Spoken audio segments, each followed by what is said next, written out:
Hello વિદ્યાર્થી મિત્રો, જો વિડીયો ઝાંખો દેખાતો હોય તો સેટિંગમાં જઈને ક્વોલિટીમાં જઈને હાયર પિક્ચર ક્વોલિટી અથવા 720 પિક્સલ ઉપર ક્લિક કરી નાખવાનું, એટલે તમારો વિડીયો એકદમ ક્લીન દેખાશે. મિત્રો, welcome to YouTube channel D solution. આજે આપણે જોવાનો છે ધોરણ 7નો બીજા સત્રનો બીજો પાઠનું નામ છે હંભી બને મહાન, એક પ્રેરક પ્રસંગ છે. એ આજે આપણે જોવાનો છે. વિડીયો ગમે તો લાઈક કરજો, શેર કરજો, કોમેન્ટ કરજો, અને કોઈ વિદ્યાર્થીને જરૂર હોય તો એને પણ આપણો વિડીયો શેર કરજો, બરાબર. આ આઈડિયલની સ્વાધ્યાય પોથી કોઈ પણ અલગ અલગ જાતની હોય તો એનામાં પણ આપણા બધા પ્રશ્નો આની અંદર આવી જશે. કોઈને આડું અવડું આપેલું હશે તો પણ આપણે આવી જશે, બરાબર. એટલે પહેલાં વિકલ્પો આપેલા છે તો કોઈને પ્રશ્ન જવાબ આપેલા હોય, પણ ટૂંકમાં આપણું બધા પ્રશ્નો આપણી આ સોલ્યુશનમાં આવી જશે. એટલે કોઈ છોકરા ખોટી ચિંતા કરતા નહીં કે અમારે તો પહેલાં પ્રશ્ન જવાબ આપેલા છે કે આડું અવડું, બરાબર છે. બધા પ્રશ્નો તમારા અહીંયા આવી જશે. ચાલો તો હવે આપણે વિડીયોની શરૂઆત કરીએ. વિડીયો ગમે તો લાઈક કરજો, શેર કરજો, અને કોઈ વિદ્યાર્થીને જરૂર હોય તો એને પણ આપણો વિડીયો પહોંચાડજો. ચાલો, પાઠ નંબર છે બીજો, હંભી બને મહાન, પ્રેરક પ્રસંગ છે. એમાં પહેલો પ્રશ્ન છે વિકલ્પો. એમાં પહેલો વિકલ્પ છે નરેન્દ્રને ક્યાં ખરીદા? તો જવાબ આવશે બી, શિવલિંગ. પછી બીજો પ્રશ્ન, નરેન્દ્રને લડકે કો ક્યાં દિયા? તો જવાબ આવશે सी, चवन्नी. પછી ત્રીજું, अहमदाबाद में किस टीम का क्रिकेट मैच चल रहा था? તો જવાબ આવશે એ, અંડર 14. 14 એટલે કે 14 વર્ષથી નીચેના હોય એને કહેવાય અંડર 14. પછી આગળ ચોથું, હરેક આદમી કો કિસસે બચકર ચલના ચાહીએ? તો જવાબ આવશે ડી, એ ઓર સી. એટલે એમાં છે ચોરી અને સીમાં છે હરામખોરી. પછી પાંચમું, બચ્ચા ક્યાં ખો જાને કે કારણ રો રહા થા? તો જવાબ આવશે સી, ચવન્ની. પછી છઠ્ઠું, નરેન્દ્રને ખાલી જગ્યા ઉસ બાલક કો ખીંચ लिया? તો જવાબ આવશે એ, ઝપટકર. પછી સાતમું, સ્વયં સેવક ક્યાં દેખકર લોગો કા યથાસ્થાન લે જા રહા થા? તો જવાબ આવશે એ, નિમંત્રણ પત્ર. પછી આઠમું, સ્વયં સેવકને ખાલી જગ્યા કો અંદર જાને સે રોક દિયા? તો જવાબ આવશે ડી, રાનડે. પછી નવમું, स्वागत समिति के सदस्य रानडे को किस ओर ले जाने का प्रयास कर रहे थे? तो जवाब आवશે सी, मंच. પછી આગળ 10મું, क्रिकेट की दुनिया में सफलता प्राप्त करने वाले बालक कौन था? तो जवाब आवશે सी, सचिन तेंदुलकर. પછી 11મું, किसे ढूंढने के लिए पूरी टीम लग गई? तो जवाब आवશે सी, कप्तान. પછી આગળ 12મું, हजरत अली बोले भाई अब तक मैं खाली जगह का काम करता था? तो जवाब आवશે ए, राजकाज. પછી 13મું, माँ गृध कश्य स्विदर्णम यह बात खाली जगह कही है? तो जवाब આવશે બી, પુરખોને એટલે કે પૂર્વજોને. પછી આગળ બીજા નંબરની પ્રશ્ન, रिक्त स्थानों की पूर्ति कीजिए. એમાં પેલું છે मेले में सब खिलौने ले रहे थे? जवाब આવશે मेले में. પછી બીજું, वस्तु से अधिक महत्वपूर्ण व्यक्ति का जीवन है? तो जवाब આવશે वस्तु.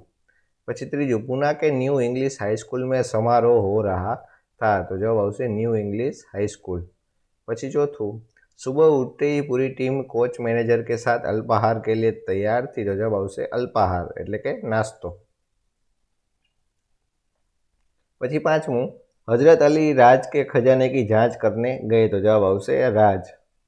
પછી छठું, अब उसके पास एक चवन्नी भी बची थी? तो जवाब આવશે चवन्नी. પછી ત્રીજો પ્રશ્ન, सही वाक्य के सामने सही और गलत के सामने गलत का निशान लगाए. એમાં પેલું છે नरेंद्र के पास चवन्नी बची थी? तो जवाब આવશે સાચું. પછી બીજું, नरेंद्र ने अपनी चवन्नी एक लड़की को दी? तो जवाब આવશે ખોટું. પછી ત્રીજું, समारोह स्थल के प्रमुख द्वार पर पहरेदार नियुक्त था? तो जवाब આવશે ખોટું. પછી આગળ ચોથો પ્રશ્ન, निम्नलिखित प्रश्नों के 1-2 वाक्य में उत्तर लिखिए. એમાં પહેલો, नरेंद्र के पास कितने रुपये थे? तो कि नरेंद्र के पास कुल 2 रुपये थे. પછી આગળ બીજું, लड़के ने रोने का क्या कारण बताया? अथवा આવી રીતના પણ પૂછે કે लड़का क्यों रो रहा था? तो એનો જવાબ આવશે કે लड़के के पास एक चवन्नी थी जो कहीं गिर गई, अगर वह नहीं मिली तो लड़के की माँ उसे बहुत पीटेगी, इसलिए लड़का रो रहा था. પછી ત્રીજું, नरेंद्र से क्या टूटा और कैसे? तो कि नरेंद्र के हाथ से गिरकर शिवलिंग टूट गया, एक छोटा सा बच्चा मोटर से बेचकर चला जा रहा था, उसे बचाने में शिवलिंग टूट गया. बच्चे को बचाने में देरी होती तो क्या होता? तो कि यदि बच्चे को बचाने में देरी हो जाती तो वह मोटर के नीचे आ जाता और घायल हो जाता. પછી આગળ 5મું, लोगों की बात सुनकर नरेंद्र ने क्या कहा? तो कि लोगों की बात सुनकर नरेंद्र ने कहा, इससे क्या, इस बालक की जान बचाना मेरा पहला कर्तव्य है। પછી આગળ 6ठુं, नरेंद्र बड़ा होकर किस नाम से प्रसिद्ध हुआ? तो कि नरेंद्र बड़ा होकर स्वामी विवेकानंद के नाम से प्रसिद्ध हुआ। પછી 7मुं, इस प्रसंग में नरेंद्र में कौन कौन से गुण नजर आते हैं? तो कि कर्तव्य प्रसंग में नरेंद्र में निडरता, वीरता, साहस, सेवा भावना और मानवता जैसे गुण नजर आते हैं। પછી 8मुं, स्वयं सेवक को क्या कर्तव्य भार सौंपा गया था? तो कि स्वयं सेवक को आने वाले अतिथियों के निमंत्रण पत्र देकर उन्हें सभा स्थल पर यथास्थान बिठा देने का कर्तव्य भार सौंपा गया था। પછી આગળ 9મું, समारोह के मुख्य अतिथि कौन थे? तो कि समारोह के मुख्य अतिथि मुख्य न्यायाधीश महादेव गोविंद रानडे थे। પછી 10मुं, द्वार पर रानडे को देखकर स्वागत समिति के सदस्यों ने क्या किया? तो कि द्वार पर रानडे को देखकर स्वागत समिति के कई सदस्य आ गए और उन्हें मंच की ओर ले जाने का प्रयास करने लगे। પછી આગળ 11મું, स्वयं सेवक आगे चलकर किस नाम से प्रसिद्ध हुआ? तो कि स्वयं सेवक आगे चलकर गोपाल कृष्ण गोखले के नाम से प्रसिद्ध हुआ। પછી આગળ 12मुं, अल्पाहार के समय कौन नहीं दिखाई दे रहा था? तो कि अल्पाहार के समय टीम का कप्तान नहीं दिखाई दे रहा था। પછી આગળ 13मुं, क्रिकेट की दुनिया में नित नए कीर्तिमान किसने स्थापित किए? तो कि क्रिकेट की दुनिया में नित नए कीर्तिमान सचिन रमेश तेंदुलकर ने स्थापित किए। रमेश છે એના સચિન તેંડુલકરના પપ્પાનું નામ છે। પછી આગળ 14મું, सचिन तेंदुलकर ने अपनी असफलता का क्या रहस्य बताया?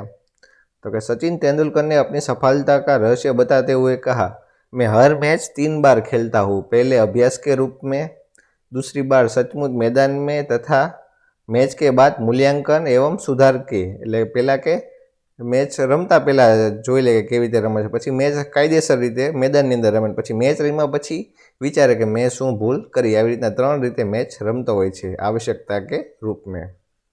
પછી 15મું, सफलता के क्या क्या आधार है? अथवा આવી રીતે પૂછે કે सफलता का आधार क्या क्या है?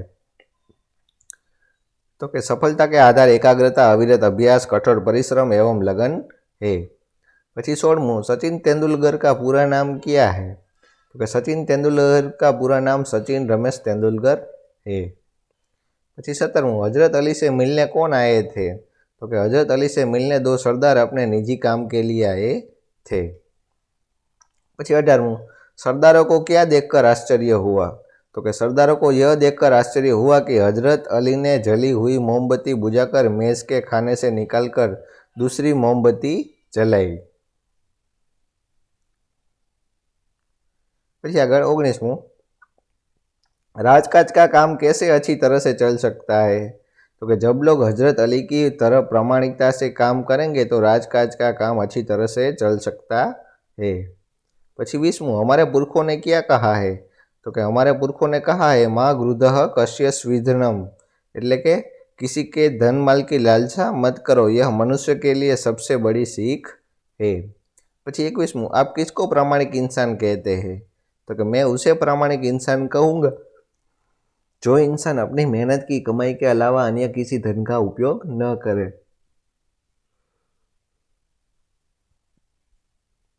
दूसरों का हक न छीने। પછી આગળ 5મો પ્રશ્ન, निम्नलिखित प्रश्नों के उत्तर लिखिए। एમાં પહેલો, रानडे को किसने रोका और क्यों? तो कि रानडे को द्वार पर उपस्थित स्वयंसेवक ने रोका क्योंकि उसे जिम्मेदारी सौंपी गई थी कि वह जिनके पास निमंत्रण पत्र है उन्हीं अतिथियों को प्रवेश दे। रानडे समारोह के मुख्य अतिथि थे परंतु उनके पास निमंत्रण पत्र नहीं था। પછી આગળ બીજું, मुख्य अतिथि को द्वार पर ही रोक देना सही था और क्यों? तो कि समारोह में प्रवेश के नियम अनुसार उन्हीं को प्रवेश दिया जाता था जिनके पास निमंत्रण पत्र हो। मुख्य अतिथि सम्माननीय व्यक्ति भले ही थे परंतु उनके पास निमंत्रण पत्र नहीं था, इसलिए नियम अनुसार उन्हें द्वार पर रोक देना सही था। પછી ત્રીજો પ્રશ્ન, कोच, मैनेजर और साथी खिलाड़ी क्यों दंग रह गए? तो कि अल्पाहार के समय कप्तान के दिखाई न देने पर जब पूरी टीम उन्हें ढूंढते हुए उसके कमरे में गई तो वह एक साथ से गेंद दीवार पर फेंक रहा था और जब वह टकरा कर वापस आती तो दूसरे हाथ से बल्ले से उसे खेलता था। क्रिकेट के प्रति उसका लगाव देख सभी दंग रह गए। પછી આગળ ચોથો, हजरत अली ने एक मोमबत्ती बुझाकर दूसरी मोमबत्ती क्यों जलाई? तो कि हजरत अली राज का काम कर रहे थे, इसलिए उन्होंने राज की मोमबत्ती चला रखी थी। जब वे निजी काम करने लगे तो उसे बुझाकर अपनी मोमबत्ती जलाई। इसी प्रकार चोरी और हरामखोरी से बचने के लिए उन्होंने दूसरी मोमबत्ती जलाई।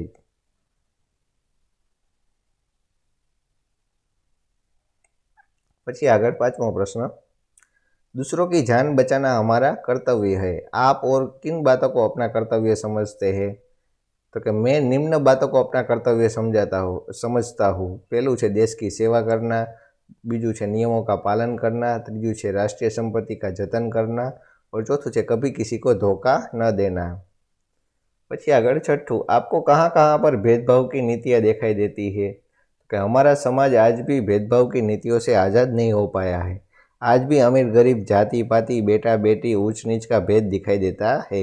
साथ ही सरकारी और निजी कार्यालयों में भेदभाव वहाँ के कर्मचारियों में दिखाई देता है।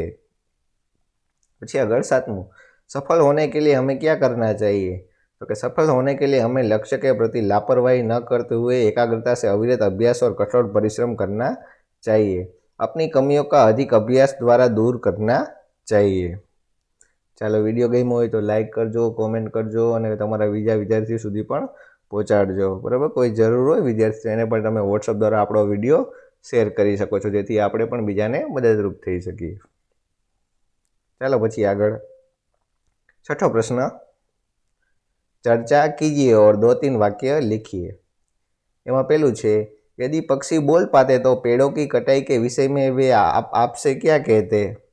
तो कि यदि पक्षी बोल पाते तो वे पेड़ों की कटाई के विषय में हमसे कहते कि पेड़ मनुष्य के लिए कितने ज़रूरी है। वे उन्हें फल फूल छाया देते हैं, वातावरण को शुद्ध बनाकर सभी का स्वास्थ्य प्रदान करते हैं। मनुष्य को पेड़ नहीं काटने चाहिए। પછી બીજું છે, यदि धरती बोल पाती तो मनुष्य के बारे में ईश्वर से क्या शिकायत करती? तो कि धरती ईश्वर से शिकायत करती कि मनुष्य ने मुझे प्रदूषित कर दिया है। जो पेड़ उसके लिए ज़रूर है इन्हें वह काट रहा है, जिसके परिणाम स्वरूप सूखा, बाढ़ आदि भुगत रहा है। फिर भी पर्यावरण के लिए उसकी आंखें नहीं खुल रही है।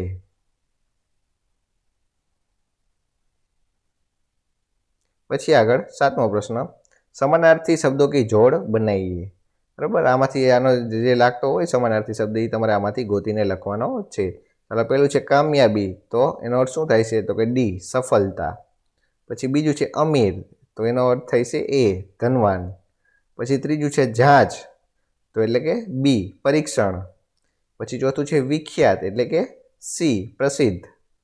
પછી પાંચમું ખ્યાલ, તો જવાબ આવશે એફ, વિચાર। પછી છઠ્ઠું નુકસાન, તો જવાબ આવશે ઈ, હાનિ। આ થઈ ગયા તમારા સમાનાર્થી શબ્દ। પછી આગળ આઠમો પ્રશ્ન, નિમ્નલિખિત શબ્દો કે વિરોધી શબ્દ लिखिए।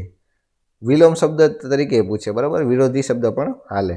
ચાલો, નુકસાનનું વિરોધી લાભ, જીવનનું મૃત્યુ, પ્રસિદ્ધનું અપ્રસિદ્ધ, અંદરનું બહાર, અમીરનું ગરીબ, શ્રીમાનનું શ્રીમતી, ધનવાનનું નિર્ધન, સફળતાનું અસફળતા, અંધેરા તો ઉજાલા, ઉજાલા એટલે કે પ્રકાશવાળું।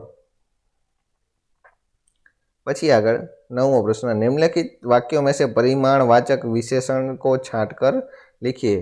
એટલે પરિમાણવાચક એટલે કે માપ દર્શાવતું હોય, બરાબર છે? થોડું વધારે કે કોઈક વસ્તુનું માપ હોય, લીટર, 2 લીટર, કિલોગ્રામમાં ને એવી રીતના બધું પરિમાણ દર્શાવતું હોય, કે એને કહેવાય પરિમાણવાચક વિશેષણ। એને તમારે શોધીને લખવાનું છે।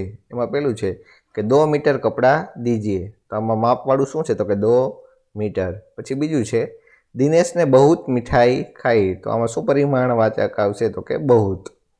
પછી ત્રીજું છે राधा ने चाय में थोड़ा दूध डाला, तो जवाब आवशे थोड़ा। પછી ચોથું, मीना ने 1 किलो हल्दी ली, तो परिमाणवाचक શું આવશે? 1 किलो।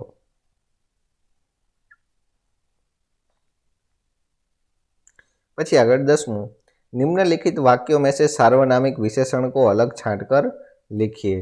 ચાલો, નામના અર્થમાં બીજું વપરાતું હોય તો એને કહેવાય સર્વનામ વિશેષણ, બરાબર?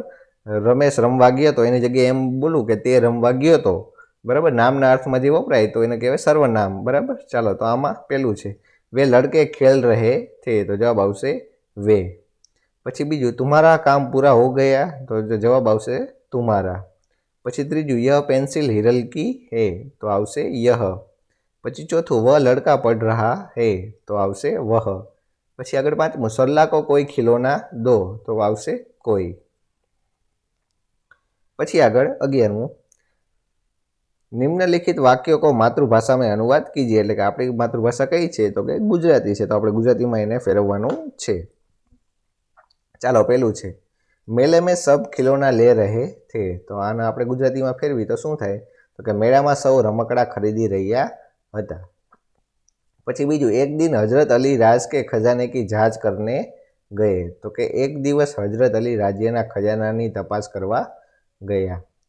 પછી ત્રીજું માનવતા सबसे ऊपर है तो मानवता સૌથી શ્રેષ્ઠ છે। પછી ચોથું सचिन तेंदुलकर ने क्रिकेट जगत में अद्वितीय सफलता प्राप्त की तो कि सचिन तेंदुलकरे क्रिकेट जगत में अद्वितीय सफलता प्राप्त करी।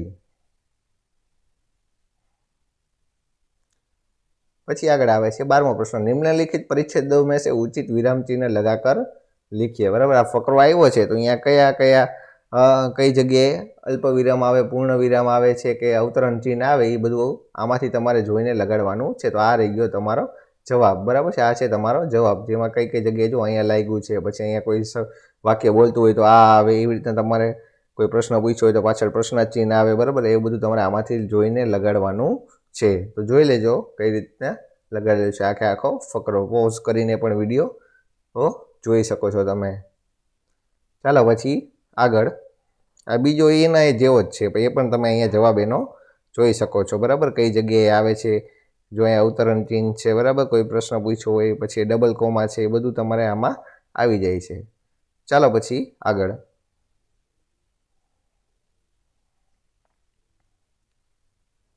પછી આગળ આવે છે 13મો પ્રશ્ન લેખન કાર્ય નિબંધ लिखिए सचिन तेंदुलकर ઉપર। ચાલો તો હવે આપણે લખવાનો છે सचिन तेंदुलकर ઉપરનો નિબંધ। तो कि सचिन तेंदुलकर का पूरा नाम सचिन रमेश तेंदुलकर है। उनका जन्म 24 अप्रैल 1973 को मुंबई में हुआ था। उनके पिता का नाम रमेश तेंदुलकर था। सचिन तेंदुलकर का विवाह अंजलि तेंदुलकर से हुआ है। सचिन के 2 बच्चे हैं सारा और अर्जुन। सचिन तेंदुलकर ने सन 1989 में मात्र 16 वर्ष की उम्र में अंतर्राष्ट्रीय क्रिकेट में प्रवेश के बाद बल्लेबाजी में कई रिकॉर्ड स्थापित किए हैं। उन्होंने टेस्ट एवं एक दिवसीय क्रिकेट दोनों में सर्वाधिक शतक किए हैं। शतक એટલે કે સદી। वे टेस्ट क्रिकेट में सबसे ज्यादा रन बनाने में वाले बल्लेबाज है। बल्लेबाज એટલે કે क्रिकेटर છે। दिसंबर 2012 में उन्होंने एक दिवसीय क्रिकेट से संन्यास लेने की घोषणा की। 2012 में संन्यास એટલે કે रिटायर्ड થવાની घोषणा કરી। 2020 क्रिकेट से उन्होंने अक्टूबर 2012 में संन्यास लिया और 16 नवंबर 2013 में उन्होंने अपना आखिरी मैच खेला जो कि वेस्ट इंडीज के खिलाफ था और 200वां मैच था એટલે કે 200મો मैच હતો वेस्ट इंडीजની સામે। પછી આગળ सचिन तेंदुलकर को 1994 में अर्जुन अवार्ड, 1997 में राजीव गांधी खेल रत्न, 1999 में पद्मश्री और 2008 में पद्म विभूषण से सम्मानित किया गया है। 16 नवंबर 2013 में उन्हें भारत का सर्वोच्च नागरिक सम्मान भारत रत्न दिए जाने का फैसला किया गया जो अब तक सबसे कम उम्र वाले को और एक खिलाड़ी को दिया गया है। बराबर एमने घणा बधा एवॉर्ड बधा मळ्या छे। પછી આગળ सचिन क्रिकेट जगत के सर्वाधिक प्रायोजित खिलाड़ी है और विश्व भर में उनके अनेक प्रशंसक है। प्रशंसक એટલે કે એમના ફેન હોય બધા। उनके प्रशंसक उन्हें प्यार से भिन्न भिन्न नामों से पुकारते हैं जिनमें सबसे प्रचलित है लिटिल मास्टर व मास्टर ब्लास्टर है। अंततः सचिन तेंदुलकर के बारे में यही कहना उचित होगा कि धरती पर ऐसे होनहार यदा कदा ही जन्म लेते हैं। सचिन तेंदुलकर निश्चय ही भारत का गौरव है। आ थी गयो तमारो सचिन तेंदुलकरनो पाठ। अहींया तमारो पाठ थाय छे। पूरो विडियो केवो लागे ते कॉमेंट में जणावजो। वरी पाछा आपणे मळशुं नवा विडियो में। त्यां सुधी जोता रहो आपणी channel D solution. D solution channel कोईने विडियो जरूर होय तो एने पण आपणो विडियो शेर करजो अने खास तो आपणी चेनल सब्सक्राइब करजो। तो चालो तो वरी पाछा मळीए आपणे नवा विडियो में। त्यां सुधी जोता रहो आपणी चेनल डी सोल्यूशन।